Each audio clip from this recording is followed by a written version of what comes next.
to be with each other emotionally and physically in the same area, but now we're back to your ears. Hell motherfucking And yeah. some of you are looking at us. Some of you catch the video on demand. Some of you actually do tune in live. We appreciate all of you. Doesn't matter how you tune in, as long as you tune it. For sure.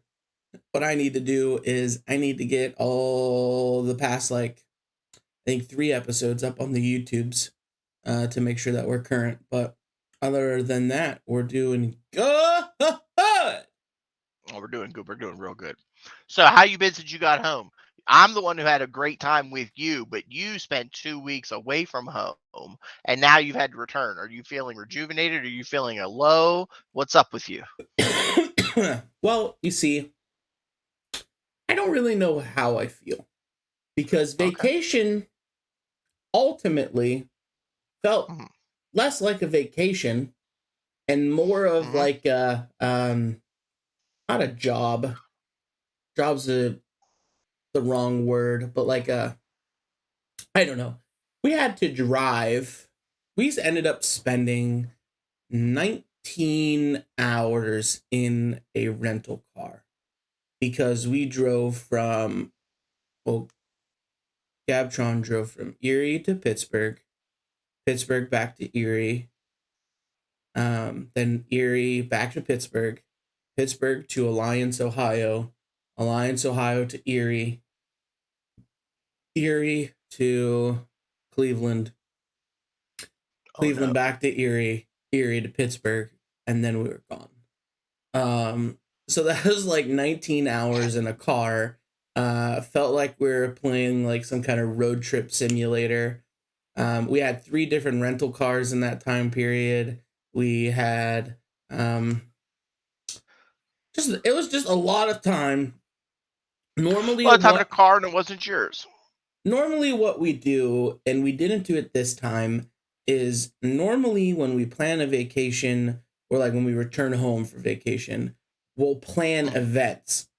And these events are hey, I'm going to be at this bowling alley on this day for this like 5 hours. Come stop by, say hi, hang out.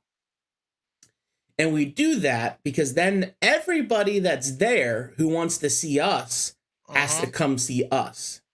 Well, due to COVID and not really understanding like everyone's comfortability, not understanding what our comfortability like, I'll go into that after this. Yeah. Um and then just like what groupings are allowed, what groupings aren't allowed, stuff like that. I didn't really plan it because I didn't have the expectation that like big groups of people would want to hang out. We did sort of kind of have one in Pittsburgh, but not everybody could attend, so it wasn't like a big old deal. Also, a lot of our friends have new kids, and so like Yeah. a lot of them have kids that are under 2 years old. So like, it's just, it's a different world. Yeah. Not trying to bring them out to a bar. Yeah. So we kind of gotta. So we went and visited everybody that we could. So it was a lot of bouncing around for us, and I think that's what made it more difficult. Is because we hadn't seen everybody for um over 2 years and in person. So we wanted to make sure that like we got to see as many people, got to play and see the kids that we haven't gotten to see since they were Mm-hmm. born and stuff like that. So it was just a lot of just bouncing around seeing people. And I think that made it a little less fun because by the normally when you're on vacation you don't want to leave, you know what I mean, like Right. you don't want to return to reality. But both Gabtron and I were just like, we need to go home because like we've gotten accustomed to our own space, doing our own thing, having our own bed, our own, like, you know what I mean. And Mm-hmm. so we made the decision when we arrived and when we got on the plane and we were talking and heading back to Washington, that from now on vacations will be vacations.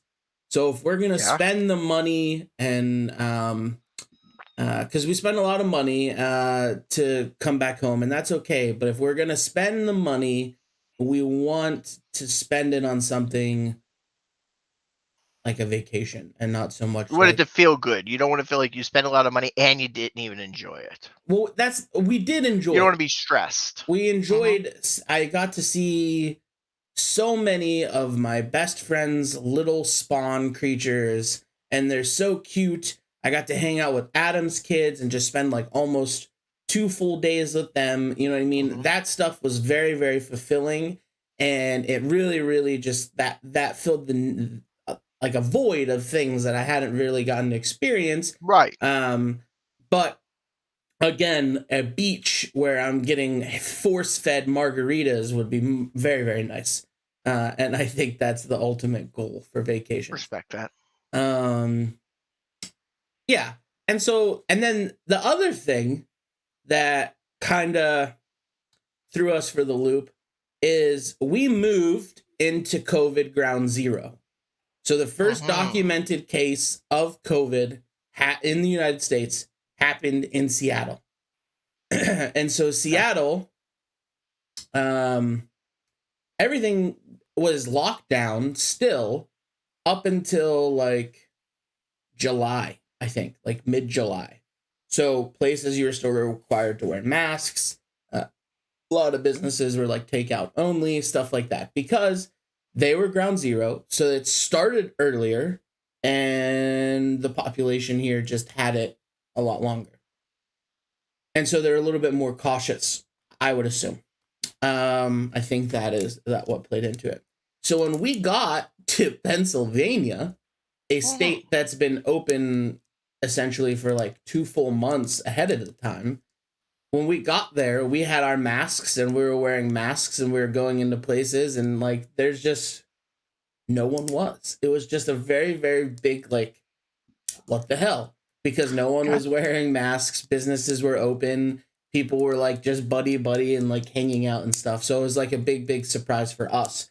So I think the inhibition to plan like a party and invite everybody to was more so probably on us than it would have been on everybody back home, because everybody back home seemed to have jumped back into The real world. a Yeah. little bit more of a new normalcy Mhm. than what we have had experienced um, for us living across the country in a state in a city that literally has been in and dealing with COVID longer than anywhere else in the United States, which maybe not as bad as New York City, but still like as a longness would probably have been, they've probably been in it longer.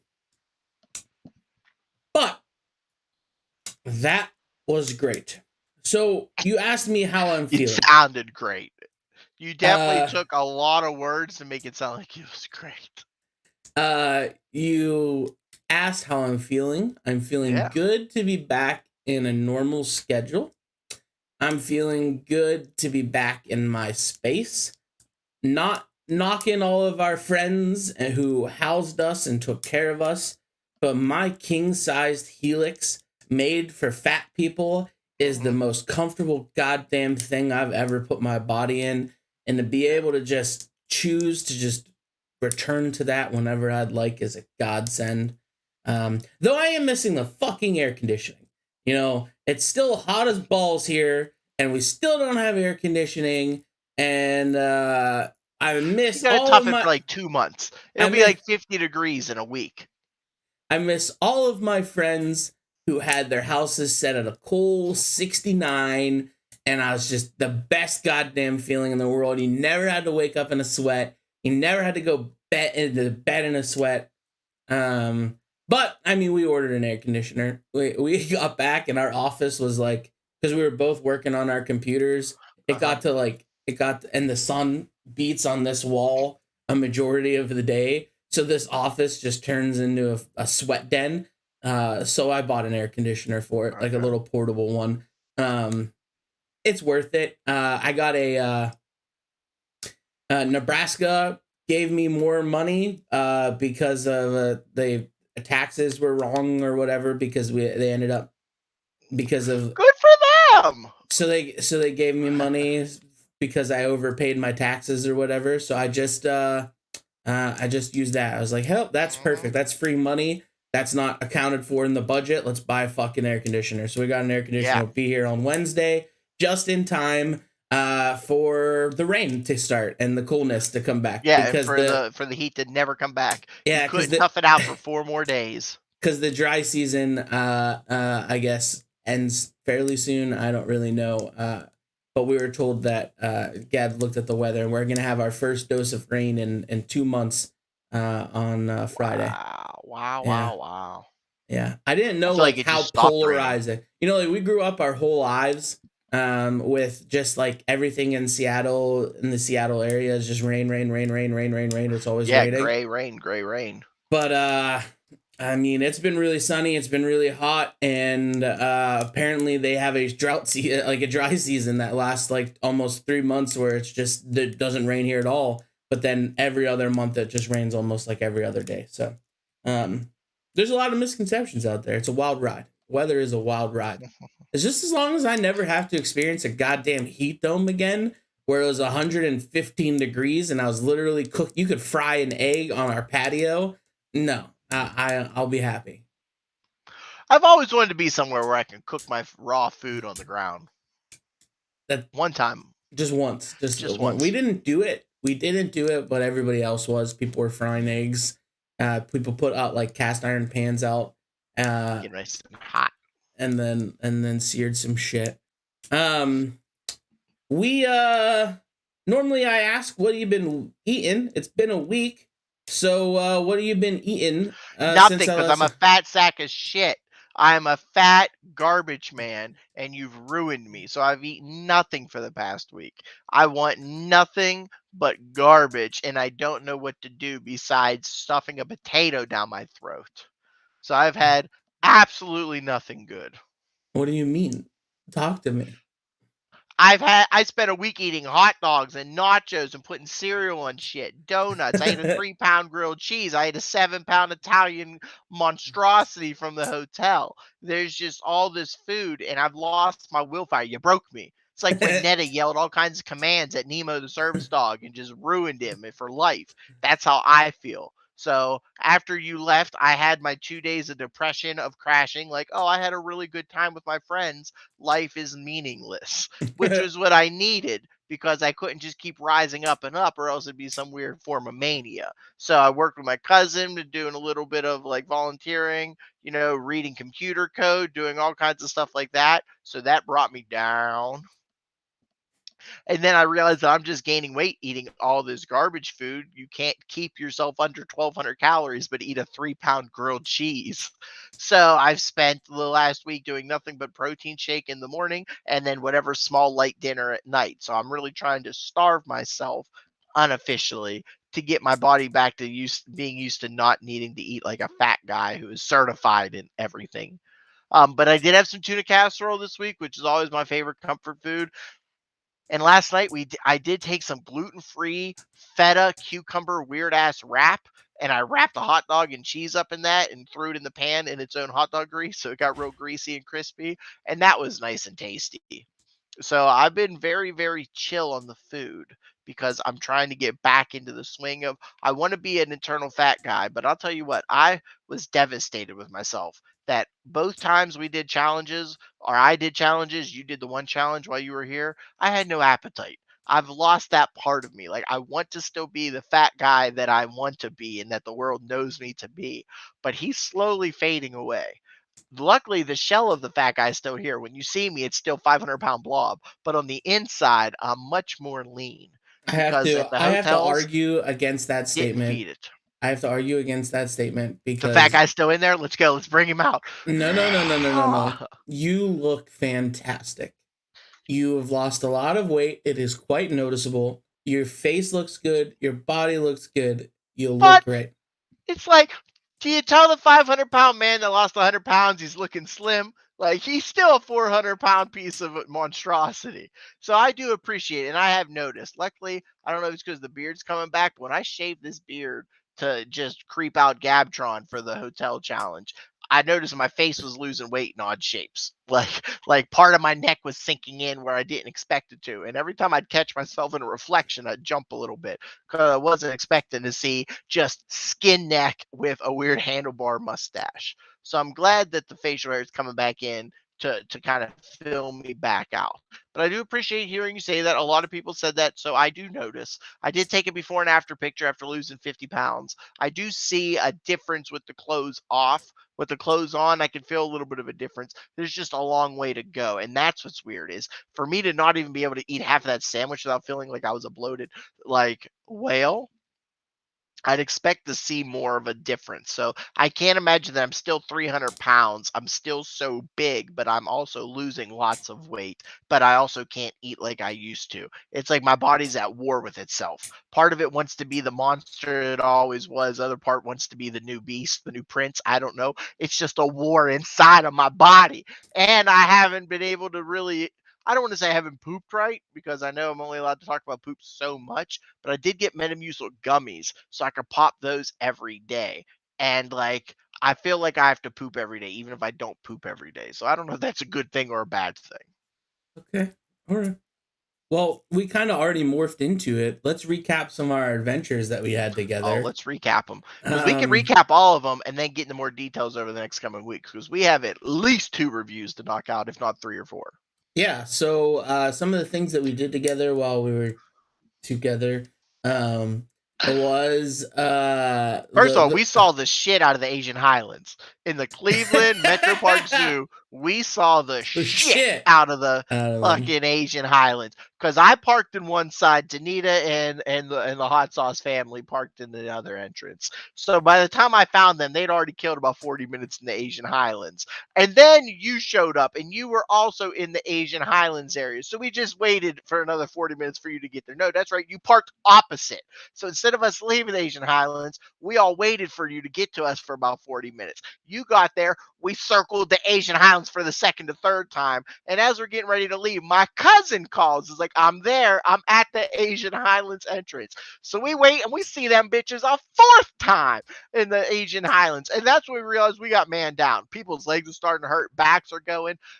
My cousin brought his little baby JJ. JJ was having none of the 125-degree humidity heat. So he was like, okay, I'm going to bounce after we get a drink in the Asian Highlands. And by the time he was leaving, you know what? The hot sauce family and everyone, Mark, hot sauce guy, decided to just take glass and poison and shove it into his eye repeatedly. I don't know how he didn't learn. Quit touching your fucking eye. Okay. Like they teach you that. That's basic first aid 101. When you get the poison in your eye, stop touching your eye with the same poison hand. So poor hot sauce guy almost went blind from a sunscreen mishap. So they decided to limp their way away. And you and I, we left finally after 4 hours and 5 trips around the Asian Highlands. We left only seeing 10% of that zoo. Yeah, I'm not sure why I had to come meet you guys in the Asian Highlands when you guys had spent almost an hour and a half in the Asian Highlands. Yep. But yeah, it was not our smartest choices. No, that was one of our decisions. One of our adventures was going to the Cleveland Zoo. Well, the Cleveland Zoo, an award-winning zoo, one of the better zoos in the United States, according to whoever grades zoos, not us. Yeah. I mean, it's all right. It was better than I thought it was going to be. It wasn't as big as I'd hoped, but I'm about to go to the Columbus Zoo soon, and I heard that is the creme de la creme for the zoos. Oh, I thought the Cleveland. Maybe I'm thinking of the Columbus Zoo. I think Columbus Zoo is like top American tier zoos. Is that the number Cleveland 2 Zoo zoo? is good. It might be. Okay, Google. I said Google. What are the top zoos in America? We're about to find out. San Diego Zoo is number 1. Omaha number 2. Columbus is number 3. Okay. Yo, Omaha is the number 2 zoo, and you never took me there? I mean, I was a member for 4 years, so I went several times. Fucked up. You think you know a guy. Also, okay, yeah, how many times did you come visit me? I saw you twice, and you know what? I had Famous Apes 3 times. So I'm just saying. Hold on. How many times did you come see me? Twice. Both were during what month? Both during Thanksgiving. And how cold is it during Thanksgiving? I mean, it wasn't comfortable. All right. I will go out and live.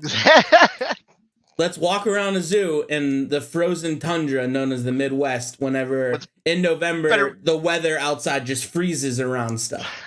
Better Let's than doing a 5K in the Asian Highlands. yeah, so I had this observation. I'm gonna continue talking about the zoo. Yeah, Uh keep talking about you. I had this observation as we came into the zoo, and I was of course upset, not because I had to go to the zoo in Hmm. 110-degree humidity, whatever. I was upset because I had to walk up a goddamn mountain. I was told I had to walk up a goddamn mountain to come see you guys. And hills just are not my friend. I know I need to do better. It's a personal Yeah. flaw of mine. Hmm. I am the problem. I understand that. Hello, Pepe. Thank you for tuning in. Appreciate you. So I know I'm the problem when it comes to hills. But as we were going into that zoo, I looked at Gabrielle and I said, there ain't one person walking out of this zoo with a smile on their face. I was like, you go to an attraction, you're going to an attraction to leave happy. There isn't one goddamn person walking out of there happy. The kids were grumpy, the adults were mad, and regardless of their size, like I could understand like a big guy like me walking out of that zoo pissed as fuck that I just had to walk around, like spend miles in the heat. And why are all zoos built on mountains? Why can't a zoo be flat? Why is every zoo gotta be goddamn hilly and You gotta give mountainous? them a little. You gotta give the animals what they are used to. You gotta give them a little variety. Bullshit. I hate it. Anyway, I not saw one soul leaving that zoo with a smile on their face. And I knew, that I was gonna be sweating my nuts off. I was gonna get a cramp in my calf. My back was gonna be hurting, but whatever. And I ended up getting a goddamn blister on my heel. I knew I'd walk away with some battle wound. Yep. And that was it. Hannah also got herself a blister. Yeah. So, I mean, it was a good zoo. It was a cool experience. Watching Hot Sauce Guy run around the zoo and visit each water fountain like they were an exhibit and pour water in his eyes was great because he got suntan lotion or whatever, sun lotion or whatever it's called, sunblock in his eye. That's pretty comical. But over the next couple of weeks, we'll talk about some of our other experiences. But the one that I separated. You did a lot of stuff in Pittsburgh, but I had a whole weekend in Cleveland, so I got to go to Progressive Field the first day that the Indians were announced as going to be the Guardians. Oh, they did not appreciate me cheering "Go Guardians" all night. So, like, I had my own Progressive Field experience. I got to go to Brew Nuts before you got there with Hot Sauce Guide and DK. So we had a lot of separate. So let's talk about the Cleveland trip. Let's spend this time talking about the Cleveland trip. So on Friday, you went to Progressive Field. I did go to Progressive Field. And you got home of the Guardians. Home of the Guardians, which I think they're currently in a lawsuit with another team in Cleveland that are called the Cleveland Guardians. That's funny.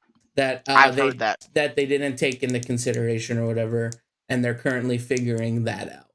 I also think it's funny that people think that it looks like the Shocker, and the logo looks nothing like the Shocker. That's just perverts who are just trying to find a reason to not like it.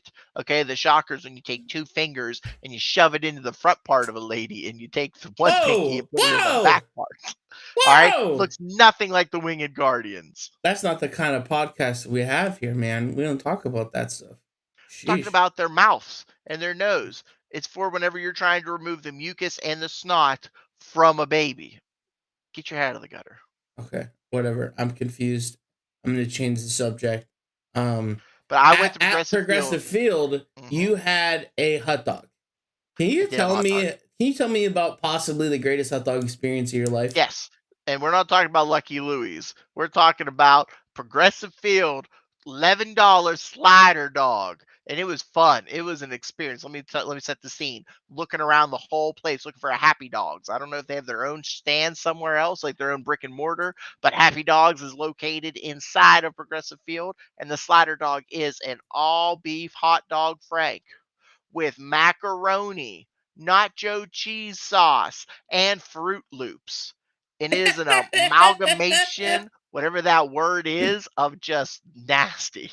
That sounds terrible. It's 110-degree humidity, just like every other day that week. So the Fruit Loops were stale because it's 7:30 at night, and I bet they didn't just open a fresh box. So they had some stale Fruit Loops that kind of steamed themselves from the hot macaroni and cheese that was underneath that they wrapped around the hot dog.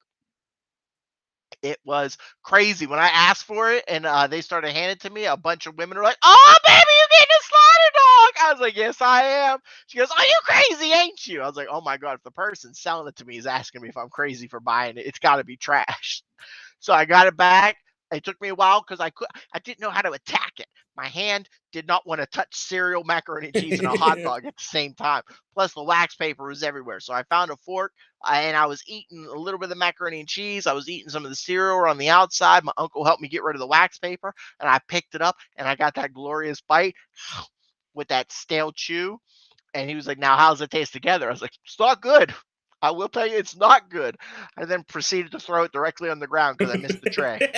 So it was the most expensive hot dog that I got one bite of, and I was so happy. I'm I, so happy I only had one bite because the story is better. The legend is better than the actual hot dog itself. so you slam dunked that shit on the ground. Slam dunked it right on the ground too. It was just face down, cereal everywhere, nacho cheese almost fell on somebody's back because we were at the standing room only. So it almost fell down to the next level and just hit somebody in the back of the neck. But then I did have some good old fashioned stadium nachos, and I like the way they do it here. I've never been to a place that just gives you a big bowl of nachos and slathers it with whatever you want. It's usually always the nachos with the little cups on the side. So it was a nice big flat bowl, like a dish, and they were putting sour cream, salsa, they were putting cheese sauce, jalapenos, whatever you wanted all over the nachos. So I got some nice jalapeno and cheddar cheese sauce nachos. That hit the spot. And then there were fireworks. So it was a great time. I got to have I brought home a little like plastic mason jar because I got some Jim Beam and they were serving them in take home mason jars. And so the Was slider it? dog, which You was said it was trash, plastic or was it glass? it looked glass, but it was plastic. It was shaped Okay. like a mason jar. I was I gonna was say afraid I couldn't plastic. pick it up. I was gonna say glass with at like a public event. Like that doesn't sound like the ideal Yeah, situation. yeah. And I was like, are they gonna let me just take this home? And I realized it was plastic, and yes, I was allowed to take it home. So it You was a great mentioned time. you mentioning hot dogs. My dad shout out Tula hot dogs. They're the Tula. is a place in Pittsburgh. I grew up going there on the north side all the time. I unfortunately think it like burned down like twice. Like it burned down and then they moved it into like a building next door and then I think it like burned down again. But they had some of the best hot dogs I ever had. It was like your traditional like street dog kind of place. They just had Okay. like a giant flat top. They just sliced the dogs and then you just get all kinds of different like toppings and everything. They were all like char brown Interesting. on there. It was very, very, very, very, And very good. I've never known of a professional baseball team to do a dollar hot dog night giveaway. Okay, so it was fireworks, $2 beers before the game started, and dollar hot dogs. But the dollar hot dogs weren't at any of the hot dog stands. The dollar hot dogs was just some random dude with an apron standing beside a giant lunch steamer, like those things that the lunch ladies used to keep, like the human size. It looks like a fridge, but really it's a hot box. So they just open up, and there'd be random people wrapping around like porta potties and going all the way down the hallways and all the way down the concession stands, just lining up cash only, buying weird wrapped up hot dogs out of a giant weird steam box from a dude in an apron, all throughout the stadium at random points. It looked like so many weird drug deals. There's people walking with just like 20 hot dogs in their arm, just comical, dropping 3, picking up 2. My cousins got a couple and they kept them in the corner of our little like seated area. They didn't eat them until like the end of the night. I was like, who comes for a dollar hot dog and then savors the dollar hot dog?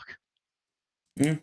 But Cleveland, man, they loved it. It was crazy. I've never seen another professional team do a dollar hot dog giveaway. Yeah, I've That's only always ever minor seen it league to like me. That's minor bush league. league shit. Yeah, I've only seen it at like minor leagues. That's interesting. Well, I mean, it is Cleveland. It's Cleveland. And you know what? I kept the hope alive until they gave up 7 runs in the 9th, and that kind of ruined the whole night. So as we talk about Cleveland, and our experience in Cleveland, we did you guys went to a donut place. We did. Gabtron and I were just unfortunately late. I don't know what took so long to get there, you know. Don't know what took so long to make a 2-hour drive. It's crazy. Yeah, I don't know how we didn't arrive on time. Almost like it was intentional. But we didn't get there.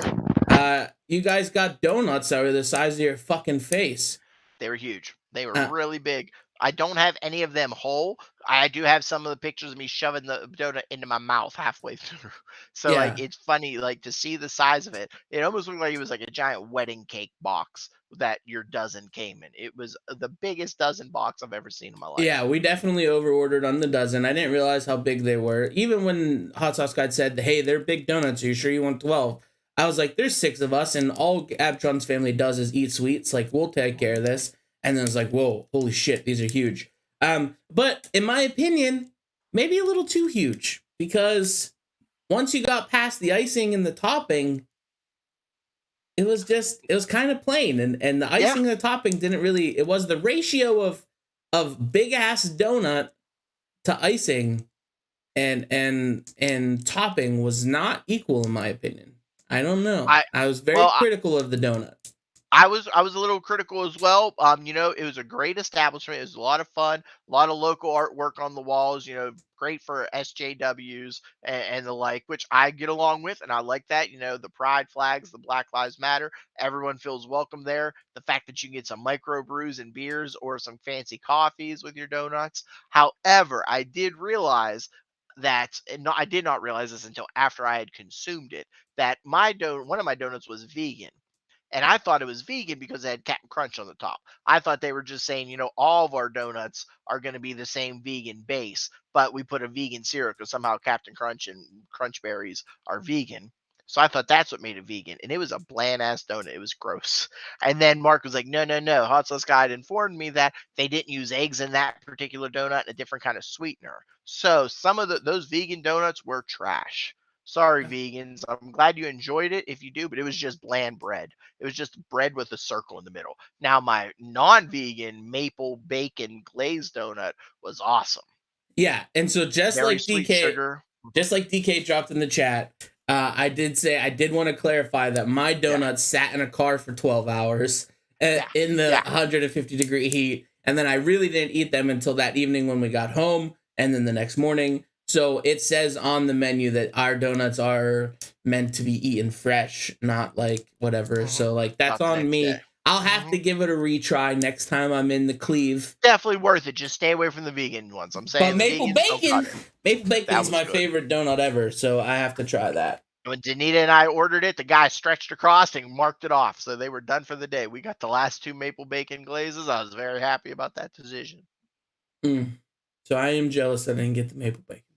And so then our last activity in Cleveland, we went to the zoo, we went to Brew Nuts, you went to Progressive, was a visit family trip to our favorite Ohio establishment, the Yes. Melt Bar and Grill. And when we talked about this, we hyped up that we were going to do some food challenges. And Slug wanted us to do the Melt Challenge. And I had to unfortunately back out from doing the Melt Challenge because I had a flight the next day. I was Mhm. not trying to feel like a piece of shit flying across the country in an airplane for 5 hours with that in my gut. You know what I mean? And so I didn't do it. But we did enjoy a very, very fun time at Melt Bar and Grill, where we got to enjoy the entirety of the menu. I had one of the best Yes. margaritas I've ever had. Really? The margarita was that good? So damn good. So good. But I mean, I don't think a margarita can ever really be bad. If, you know, I just wish it were bigger. Somebody, if you want Um, to take us up on the world's worst margarita, we would love to accept the challenge. yeah, like for $9 for a drink, I think the margarita should have been a lot bigger. I will say that. Okay. Um, but we got to enjoy some great company. All our Ohio people came, and then we also added in a Josh from Pittsburgh. So like it was a grand time. We went in there thinking that you were going to Katina Eats or Randy Santel the fuck out of the Melt Challenge. However, I think Melt Mhm. screwed you. I think it was by design. I do feel slighted just a little bit. I will admit that. I do feel like the cards were stacked against us, but again, I came in not hungry. I The don't. heat killed me. I've seen pictures. I've looked at Melt's social media. Hmm. I don't think I've seen them do the challenge on a On a goddamn horse tray. on a garbage can lid. Yeah, Okay. on a catering platter. So, what the Melt Challenge is for everybody that's listening, it is a grilled cheese with every single cheese option they have in it, and it's like over like 11 cheeses, right? Yeah, it's like between 11 to 14, depending on where you're at. And then you get a mound of coleslaw and a mound of fries. They never tell you exclusively how much it is. Hmm. And so if you go on their social media, you go and look at all the people that have completed the challenge, they're just like your regular large ass dinner plate on a lot of the photos. However, what Doug was handed was a fucking garbage can with a tiny ass grilled cheese on it, with just cheese pouring out of it. Yeah, the cheese doubled the size of the bread. All right, I know it's supposed to be a 3 slices, so it was a triple layer. It was a bread, cheese, bread, cheese, bread. But there was more cheese skirting out the sides than there actually was sandwich with. And then literally, I don't know, 8 pounds of coleslaw and french fries. I could not get the fork into the coleslaw. I was literally stabbing the mountain of coleslaw, and it was so goddamn dense. I literally could not push the fork into it. I had to start shaving away at it. It was. So I'm not adding Melt here and saying it was a corrupt set up to fail challenge, okay, yeah. but I feel after looking at social media that they need to have a clear definition of what their requirements are. If it's gonna be 8 pounds of goddamn fries and coleslaw, advertise it. Don't just say a mound. Don't say whatever. You know what I mean? Because you're setting people up for fail. And also, I didn't know that if you finished it, you still had to pay for it. That also just sounds dumb. Yeah, if you finish it, and I mean, it was a fun challenge. It was a lot of fun. It was goofy to just get that like adrenaline high, that almost dopamine when they put a mountain of food in front of you. And then Hannah did it too. I was still a little upset that they said no, the gluten-free bread's a different size, so we can't do it. And I was like, cuz you can't just figure out 3 slices of this equals 5 slices of that. It's not rocket science. They're not even grilling it. They literally put it in a pan in the oven. So they could have made that with gluten-free bread, but Hannah did not get sick. She went and got her own challenge. We would like to try it again. She wants to do it running because when she runs, she says she's a bottomless pit. She could just eat like 5 cheeseburgers without even flinching. So next year, we would like to try it again, but I say we go to a different location to see if we go to the tried and true Mentor location. Yeah, we go to Mentor. We spent our time in Mentor, Ohio. That Melt had never failed us. Always over delivered and under promised, and it was just not gonna lie. Best. Yep. And the Mentor chicken tenders looked like they were panko fried. The ones here at Independence were battered. Half the batter was raw, and they were bland as hell. They were like sweet and sour chicken. If I do not feel bad saying that. It tasted like a giant piece of sweet and sour chicken that you get from a Chinese restaurant. That's real cheap and nasty and plain and bland because you're supposed to put the red sauce on top. I didn't like my meatloaf sandwich at all. I was pretty bummed out about. Really? Okay. Yeah. So maybe Independence, not so much. I also hear myself coming through your speakers right now. Just throwing it out there in case that messes with your audio. I turned my headset down a little bit. I think we're good. I'm not seeing it get picked up on the. DK's right. Mentor did fail us by not being open as late. They must have been hit a little bit harder with the COVID because like they don't open until 3:00 on a Friday and some days, and they close by 7 or 8. So they were not open up late enough for us. But I think next year I would like to try it. Also, I went about it by just eating layer after layer because I just took my fork, got that giant stretch, like the cheese was stretching up over my head, and I was just stabbing mountains of fries at a time, just swallowing it whole like a python, like an alligator. But when you did help me pick up the sandwich and just shove it in my mouth to get one perfect bite, that made it tolerable for the layer of like 1/4 inch thick blue cheese that was across the entire sandwich. When I ate it layer by layer, when I got to the bottom and I had to eat an entire half a sandwich that was just soggy bread and thick blue cheese, that was difficult. Yeah. But if I have somebody just shoving it in my mouth sandwich style, I think I could do it. So I was going to lead us there. As much as the fries and the coleslaw was disproportionate and not proper to the challenge, in my opinion, the schmear, the thick schmear of The New blue York style cheese, schmear. I guess, Yeah, resulted in the actual true downfall of the Turk and Hannah, or I'm sorry, the Slug and Hannah food challenge. it did. What was that like? So now you mentioned schmear, okay? The top layer is a literal schmear of like garlic cream cheese. So like there's like garlic, onion, dill, chive, weird cream cheese across the top. That's already a little off-putting when you're not expecting it. But then the schmear of that, it was like just bold feet in your mouth every bite. People might say no, blue cheese is great on a salad. You got different textures to compete with. You got the veggies on buffalo wings. You got all that tangy buffalo going in. It was nothing but cheese. It was bad. It was so bad. Hannah even mentioned I'm still hungry, but if I have to taste it one more time, I'm going to throw up. So she quit the challenge after eating half the sandwich, hungry. I quit after half the sandwich because I hit the wall and I was just upset with myself. Because even if I could have got through that, I couldn't even stomach the coleslaw. It was that dry Pittsburgh style. No offense to Bermanis, but it's not my favorite coleslaw. Just that dry, like vinegar coleslaw. I like it creamy and sweet. So that was not, I was not ready for it. I couldn't eat it fast enough. Okay. My hands just don't go. I was overwhelmed. My nerves are kicking in because I had a mountain. It was bigger than my head. That mountain of coleslaw, I really think I could have taken my fork and made and like leveled it out and covered the entire sandwich with the coleslaw. I could have buried my giant 3-pound grilled cheese in coleslaw and you would have never saw the grilled cheese sandwich. So I think they did us dirty for sure. And then people are like, okay, you can't get up. I was like, I'm allowed to get up. I just can't go to the bathroom. Oh, really? And you only have an hour. I was like, there's no time limit. She goes, you're right. There is no time limit. I didn't know that. Our waitress was a And I was like, come sweetheart, on, you but got it. She she was just, sweet, but dumb. I think she was overworked a little bit too much. She, Mhm. I think that I think that location was set us and itself up to fail a little bit.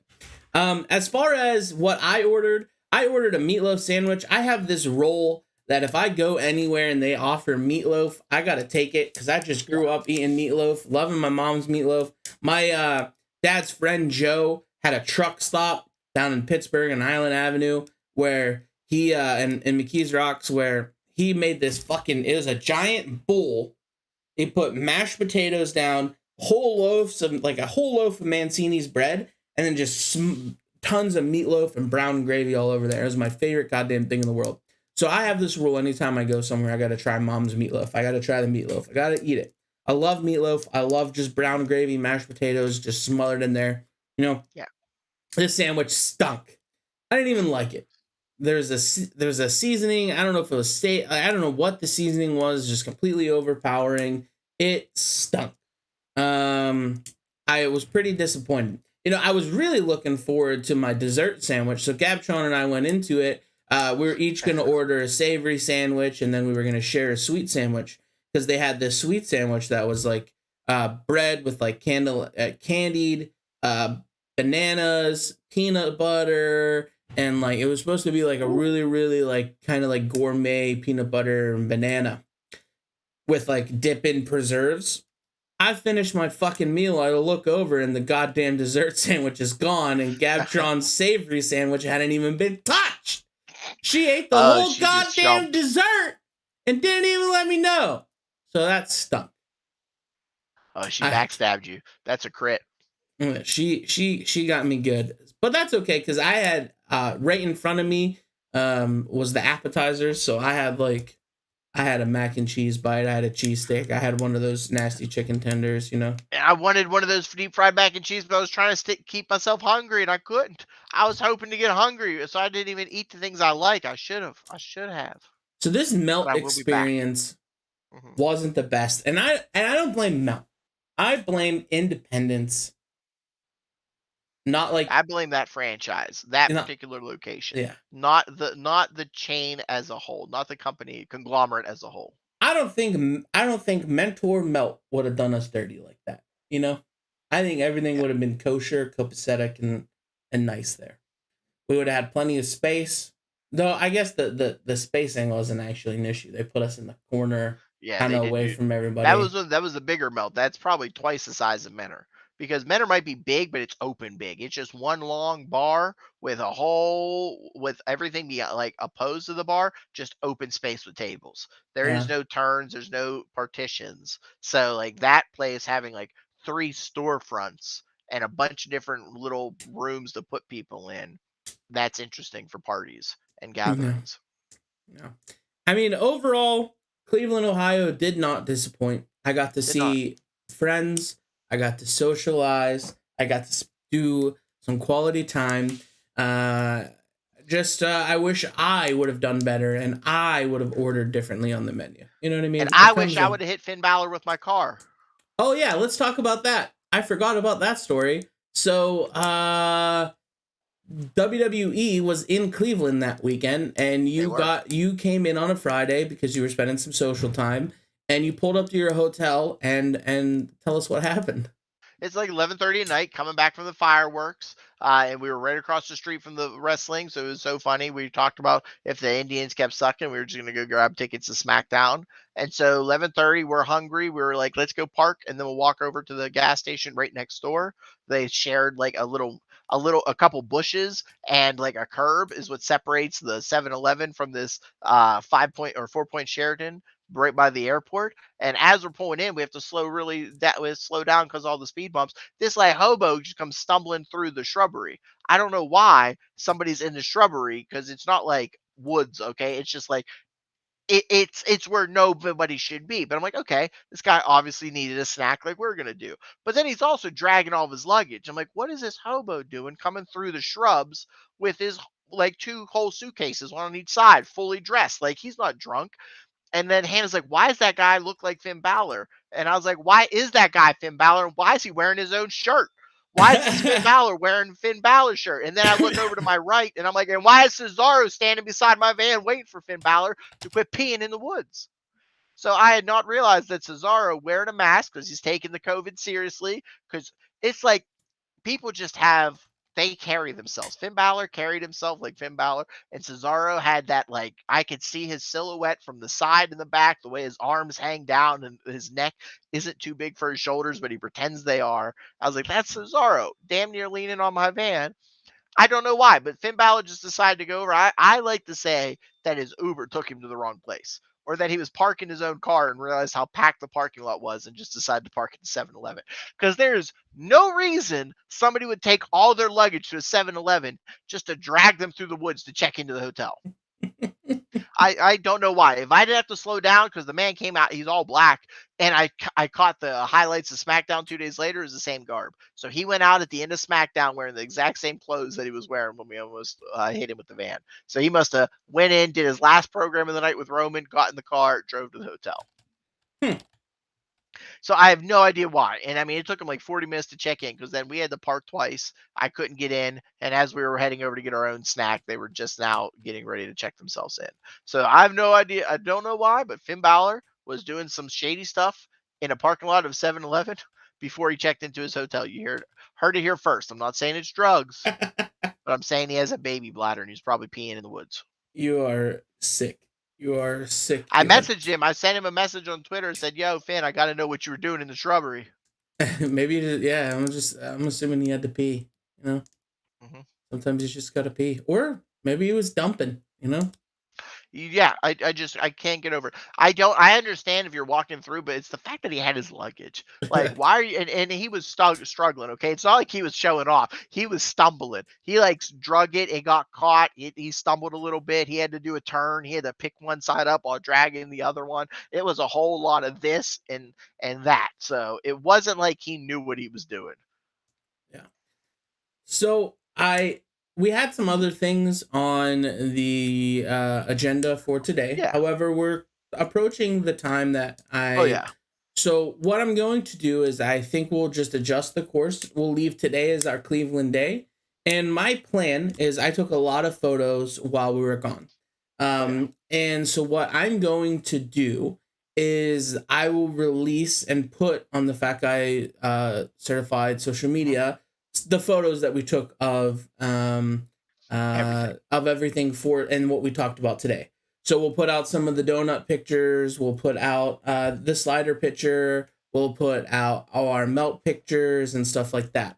And then one thing that I do want to talk about is, and we will target this for next week. We're going to do a Fat Guy Certified review of Fat Boy Saloon next week, which is a restaurant that we went to in Conneautville, Pennsylvania. And it is, we're going to certify it, and we're going to go through all of our normal touching points and talking all the rigmarole, points, everything that we went through, share our experience, and then I'll have some photos that we can share, and then we'll upload those to social media as well next week. But then also, we were gifted, it's related to today's episode, is we were gifted some from Humble House hot sauce. They sent us some hot sauce. Really cool. They saw our March Madness bracket and they sent it to us and they asked us to try it out. We did a live from Melt where we tried it. I don't think the audio kept really well, and it didn't do the sauce's service. We were not able to, in my opinion, adequately review and do a good job. So next week, I would like to just talk about it a little bit more, give our experience. Give them what they deserve. Yeah, because they sent us the sauce, and I just think the video that we recorded at Melt, I watched it this morning to post. I just don't think it is the quality of video that we want to put out. So we're going to spend some time and we're going to essentially redo and put a little bit more intentionality in the video for the sauce. So and they were good when I tasted. They helped me get through at least a pound of the fries. I believe it was the poblano and serrano sauce. Yes, that was amazing. Really tasted good. Absolutely amazing. I mean, they were both really, really good, but the poblano and serrano sauce I think stood out to me. So we're going to do a better talking point video about that next week. When we also review Fat Boy Saloon. We're back. We're on our regular scheduled programming, streaming every Tuesday and Thursday, 8:30 Eastern.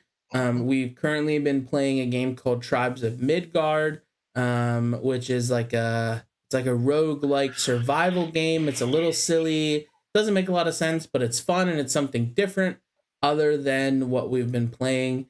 Yeah, it's definitely silly. So it's just something different than what we've been playing.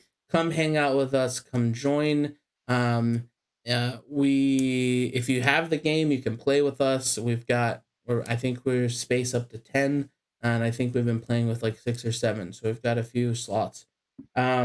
We've got some things in the works. We just need to brainstorm them and actually execute them over the next month or two. But thank you all for listening. Thanks for hanging out.